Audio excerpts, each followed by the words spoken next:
Buenos días, nosotros les vamos a hablar del metabolismo en células cancerosas. Nuestro grupo está conformado por Danilo Isaías Romero Jurado, Lady Giovanna Bejarano Bonilla y Leda Rodríguez Pozo. Primero, cabe recordar qué es el cáncer. El cáncer es un conjunto de enfermedades caracterizadas por células con crecimiento y diseminación descontroladas. Se originan de células sanas y pueden aparecer en casi cualquier órgano o tejido del organismo, incluyendo la piel, el colon y el tejido nervioso. Las células tumorales tienen una serie de características que las hacen muy complejas y difíciles de controlar. En esta diapositiva mostramos las principales de ellas, entre las que están: evasión de los supresores de crecimiento, evitar la destrucción por el sistema inmune, una capacidad de proliferación ilimitada, inflamación promovida por el tumor, activación de la invasión y metástasis, inducción de la angiogénesis, es decir, producción de nuevos vasos sanguíneos, mutación e inestabilidad genómica, resistencia a la muerte celular, desregulación energética y señales proliferativas mantenidas.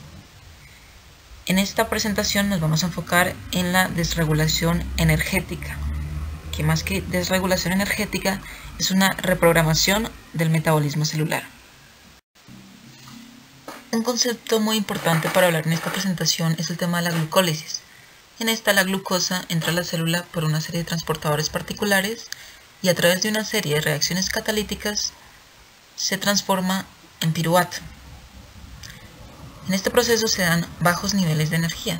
Posteriormente, en las células normales, el piruvato sigue el ciclo de ácido cítrico y posteriormente la fosforilación oxidativa, produciendo altos niveles de energía.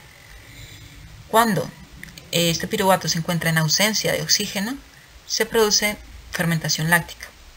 Sin embargo, como veremos más adelante, las células de cáncer actúan de manera distinta. En células cancerosas ocurre el efecto Warburg. El efecto Warburg prioriza la fermentación láctica con producción de lactato en contraposición al ciclo de Krebs y la fosforilación oxidativa que ocurren en la mitocondria, tal como lo muestra la imagen. A la izquierda de esta podemos ver lo que sucede en una célula normal, es decir, cuando hay oxígeno, el piruvato continúa su proceso en la mitocondria por ciclo de Krebs y fosforilación oxidativa, y cuando los niveles son bajos se produce lactato por glicólisis anaerobia. En células cancerígenas, sin embargo, directamente se produce mayoritariamente lactato y la actividad mitocondrial se ve reprimida. En un principio, las células cancerígenas se encuentran limitadas a una región de 10 células por un vaso sanguíneo. Esto genera una condición de hipoxia o de baja concentración de oxígeno. Cuando se genera la condición de hipoxia, es imposible llevar la oxidación del piruvato hasta C2 en la mitocondria.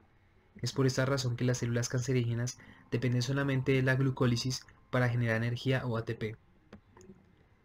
Esta condición de hipoxia también activa los factores inducidos por hipoxia o HIF.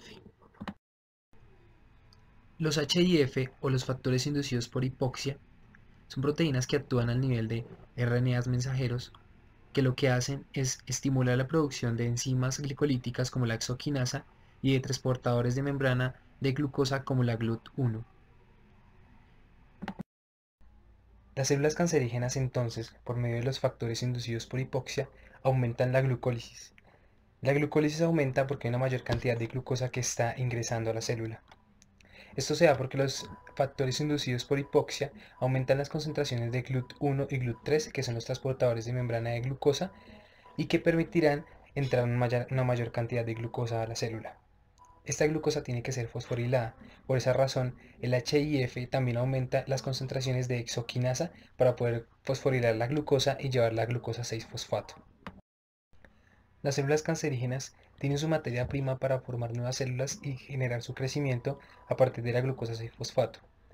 Esta glucosa 6-fosfato puede entrar en la vía de las pentosas fosfato y de esta forma generar nucleótidos y proteínas desde nuevo. Es decir, que el aumento de la glicólisis no solamente abastece a la célula de ATP en condiciones de hipoxia, sino que también permite, por medio del glucosa 6-fosfato y la vía de las pentosas fosfato, formar proteínas y nucleótidos que serán importantes para asegurar una proliferación celular rápida. Los factores inducidos por hipoxia También inducen la transcripción de una quinasa que actúa sobre la enzima piruvato deshidrogenasa, la cual es la que permite que el piruvato entre al ciclo del ácido cítrico. Esta quinasa que actúa sobre la enzima piruvato deshidrogenasa, al ser fosforilada, inactiva la piruvato deshidrogenasa, evitando de esta forma que el piruvato pueda entrar al ciclo del ácido cítrico. Este aumento de la glucólisis es la base de uno de los diagnósticos tempranos de cáncer. El diagnóstico consiste en el uso de la tomografía por emisión de positrones, donde se usa una glucosa marcada con flúor, como la 18-fluorodesoxiglucosa. Esta 18-fluorodesoxiglucosa se verá acumulada preferiblemente en células tumorales, ya que allí en las células tumorales es donde se ve aumentado la captura de glucosa. Una vez inactiva la piruvato deshidrogenasa y teniendo en cuenta que la célula se encuentra en condiciones de hipoxia, el piruvato entrará a la fermentación láctica. Este proceso se ve favorecido ya que el factor inducido por hipoxia aumenta las concentraciones de lactato deshidrogenasa para que el piruvato pueda convertirse en lactato fácilmente y rápidamente. Posteriormente, este lactato será secretado al espacio extracelular. Los factores inducidos por hipoxia favorecen el crecimiento de nuevos tumores, ya que ellos aumentan la expresión de moléculas señal, tales como el factor de crecimiento endotelial de vasos, que facilita el crecimiento de vasos sanguíneos. Es decir, que una vez que estos vasos sanguíneos lleguen al tejido, el tejido podrá salir de la condición de hipoxia y podrá de esta forma generar ATP por medio de la fosforilación oxidativa. Existe también lo que se denomina el acoplamiento metabólico, el cual se da por medio de la comunicación entre las células estromales normales y las estromales tumorales. Dicha comunicación propicia el microambiente perfecto para una óptima progresión del cáncer. Puede darse en dos modalidades, en donde los fibroblastos que se encuentran asociados al tumor, que son glicolíticos, proporcionan aminoácidos y lactato a las células oxidativas tumorales como fuente energética, o por la incorporación de estos como precursores para el desarrollo tumoral. Esta última, tanto los aminoácidos como el lactato se convierten en precursores metabólicos necesarios. Es clave aclarar que esta comunicación metabólica está vinculada directamente con la agresividad del cáncer. Ahora vamos a hablar de algunos estudios de caso. Hidratos de carbono y tumores del aparato digestivo. Como es de saber, la resistencia a la insulina se encuentra asociada fuertemente con la adquisición de cáncer, ya que tanto los valores de glucosa en ayunas como la diabetes son factores de riesgo, y es por ende que en algunos estudios se ha llegado a afirmar que las dietas altas en hidratos de carbono tienen asociación con el cáncer, ya que se incrementa la producción del factor de crecimiento insulínico tipo 1 y la insulina.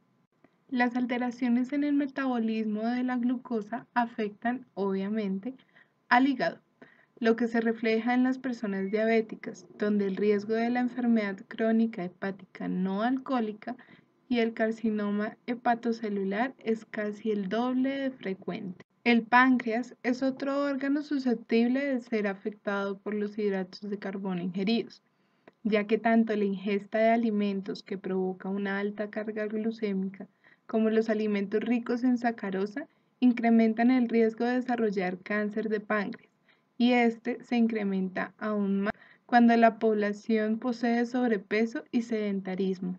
El cáncer colorectal o cáncer de colon se encuentra también asociado con el consumo de hidratos de carbono, ya que los individuos que poseen valores elevados de glucosa en ayunas tienen el doble de riesgo de desarrollar este tipo de cáncer.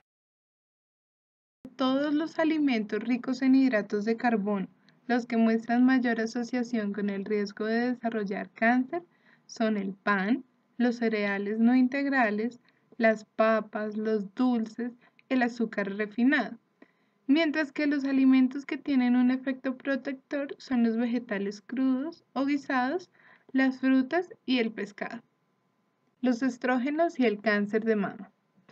Se han realizado varios estudios en donde se ha encontrado que la ruta de metabolismo de estrógenos en mujeres puede facilitar o no la proliferación de cáncer de mama.